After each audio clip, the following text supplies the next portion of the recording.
For Hype Plus News, I'm John Abba. Early morning on December 27, 1999 in Manhattan, New York, shots were fired after an argument between Sean Diddy Combs and a man named Matthew Scar Allen.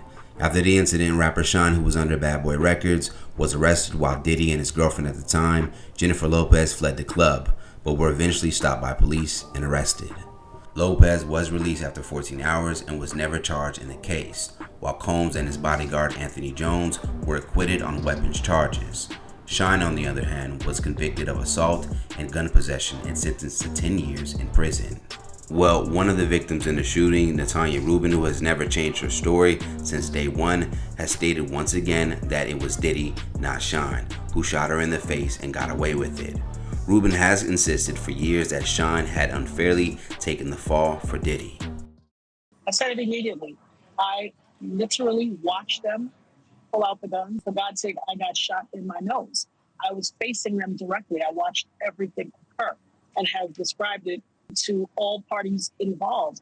I think in our society, we have respectability politics. There are people who want to be adjacent to power or celebrity or money. Because his name was more notable, he was believed rather than a victim who gave a first-hand account. By the grace of God, I survived.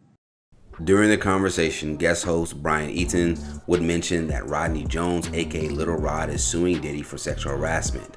The lawsuit would contain a quote that may implicate yet another notable name in this high-profile case. The statement would go on to read, Mr. Combs shared that he was responsible for the shooting in the nightclub in New York City with rapper Sean.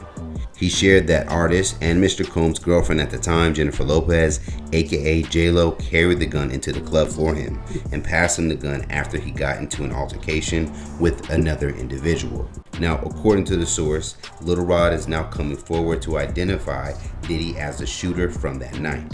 When asked if she would like her case to be reopened after the new allegations that have come out, Rubin said, absolutely. J-Lo testified at the grand jury, as did many other people. It needs to be reopened. She carried the gun in and she lied to the grand jury. It needs to be reopened. I'm willing to have a doctor remove a part of the 9mm bullet in my face so that they can use that as evidence if need be for this trial, and it may cost me my life. Now, as of this writing, both Sean and Jennifer Lopez have yet to respond. When it comes down to Sean, the only content that he continues to share is that of his political career in his homeland of Belize, where he's been since his 2009 deportation and release from prison. There are some politicians that want to keep the people of Belize illiterate. This drip feed philosophy that keeps the population dependent on successive governments. They never get anywhere. So when election time comes, they could come with the BTB $50 million bond. Let's talk about it more in the comments below. How do you feel about J-Lo's name now coming up a part of these new Diddy allegations? And for more news in comedy, culture, and sports, be sure to subscribe here to our YouTube channel and follow Hype Plus across all social media.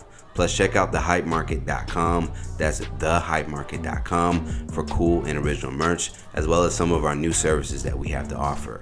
For Hype Plus News, I'm John Abba.